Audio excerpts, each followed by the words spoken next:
विकासाचं वारं जे आहे ते घोंगावू लागले. विकासाचं वारं घोंगावू लागलं की त्या जंगलामध्ये आग लागते. ती आग खऱ्या अर्थानं आज वळवळ बनना लागली आणि या खालापूरच्या राजकारणात एक परिवर्तनाची एक वेगळी मोहीम चालू झाली असं मला म्हणावंसं वाटतंय. ज्यावेळी ह्या मतदारसंघात काँग्रेसची अधिराज्य होतं त्यावेळी खालापूर तालुक्यात एकच असं गाव होतं की जिथं 90% शिवसेना अतिशय 90च्या नंतर 1990 नंतर काम करत होती आणि वडोळमध्ये दोन प्रबळ पक्ष होते, काँग्रेस आणि शिवसेना. खरा संघर्ष त्या वडोळमध्ये आम्हाला बघायला मिळायचा. विष्णू सकपाळ, जितूचे वडील, त्यानंतर मारुती सकपाळ, विष्णू सावंत, त्यांचे सगळे सहकारी, मराठे मामा आणि एका बाजूला हे सगळे शिवसेने. खूप मोठा संघर्ष त्यावेळी या तालुक्यात या वडवळ गावामध्ये बघायला मिळाला. 5 गाव वडवळची आहेत. आज प्रत्येक गावातला कार्यकर्ता जितू, आपण, संतोषजी आणि अशोकजी आपल्या बरोबर या पक्ष प्रवेशामध्ये आहे. सावंत आहेत, सकपाळ आहेत, शिंदे आहेत, मराठे आहेत, अजून मोरे वगैरे कोण राहिले असतील त्यांना घेण्याचा, मराठे राहिले असतील त्याला घेण्याचा आपण प्रयत्न करा. खरं सांगायचं, हे जे परिवर्तन जे होतोय ते नुसतं बोलून होत नाही. एक विकासाचा महावेगळे आमदार या मतदारसंघात गेली 2-2.5 वर्षात उभा केला. निवडणूक झाल्यानंतर 4.5 वर्ष संपली. 2-2.5 वर्ष कोविडमध्ये गेली. त्या कोविडमध्ये सुद्धा 800-900 कोटी झाली त्या आमदारने आणला. असा आमदार मी जवळजवळ 1982 पासून राजकारणात काम करत असतो. 40-42 वर्ष काम करतो. 78-79 पासूनचे मुख्यमंत्री त्या राज्याला अनेक लाभले. ते जवळून बघितले, अभ्यासले, वाचले, न्यूजवर बघितले. परंतु असा मुख्यमंत्री महाराष्ट्रात लाभला नाही आणि असा आमदार आपल्या मतदारसंघाला विरोधक टीका करतात की नुसती कागदावर कामं दिसतात का? ही कोणती कामं आहेत? संपूर्ण जगामध्ये सगळ्यात उंच विठ्ठलाची मूर्ती प्रति आळंदीने उभी केली.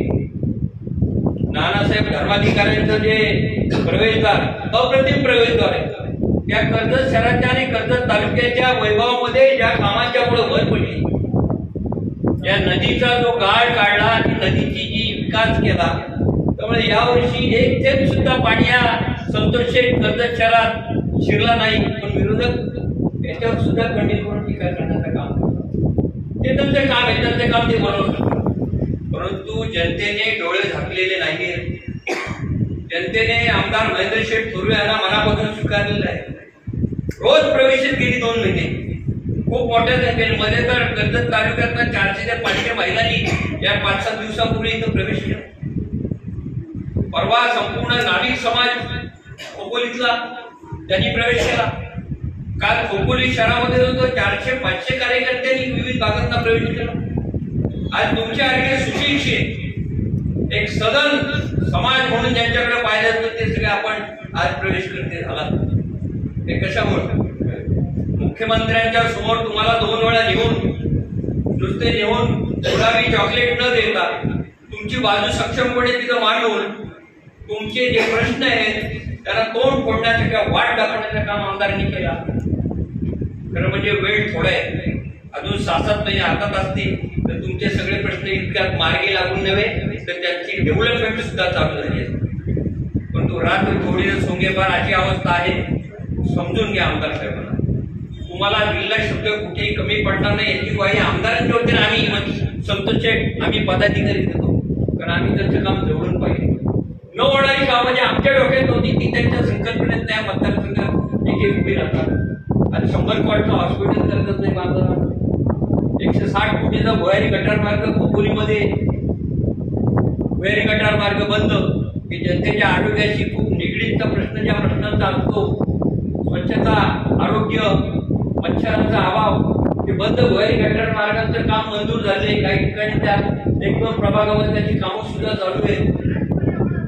आंबेडकर पुतळ्याचं सुशोभीकरण असेल, छत्रपतींच्या पुतळ्याचं सुशोभीकरण असेल आणि प्रत्येक नगरसेवकांच्या प्रभागामध्ये 5-10 कोटीची विकासाची कामं आमदारांच्या माध्यमातून खोपोली शहरात झाली. माथेरान नगरपालिकेला खूप मोठ्या प्रमाणात निधी दिला. कर्जत नगरपालिकेला खूप मोठ्या प्रमाणात निधी दिला. कर्जत तालुक्यात कार्यकर्ते फिरताना आम्हाला सांगतात की त्या गाव भेटी दौऱ्या दरम्यान कार्यकर्ते फिरत होते आणि त्या दौऱ्यामध्ये फिरत सांगता एक सुद्धा वाडी अशी नाही की तिथे डांबरी किंवा कॉन्क्रीट करण्याचा रस्ता नाही. एक सुद्धा गाव असं नाही का समाज मंदिर मागितलं आणि दिलं नाही. करोडो रुपयाच्या पाणी योजना जलजीवन मिशनच्या माध्यमातून आमदार साहेबांनी मंजूर करून आणल्या. नुसत्या मंजूर केल्या नव्हे तर निधी सुद्धा उपलब्ध करून दिल्याने बऱ्याचशा त्या पूर्णत्वाच्या मार्गावर पाणी योजना आहे. काही टेक्निकल अडचणी असतात, एमएससीबीचा प्रश्न असतो, काही जागांचे प्रश्न असतात. हे प्रश्न आपण गावापातळीवर सोडवायचे असतात. आनंद महाराज मगाशी बोलले, तुमचं म्हणणं खरंय. याच खऱ्या अर्थानं तिथं तुमच्या वडवळमध्ये पुन्हा धनुष्यबाण जन्माले होते. तुम्हाला 7 डोळ्याचा त्यावेळेस साठम साहेबांनी ताकीद दिला. या 2024च्या निवडणुकीमध्ये तुमच्या गावामध्ये 96-98% मतदान करून घ्या. किती डोळ्याचा धनुष्यबाण द्यायचा हे आम्ही आमदार साहेबांना सांगतो.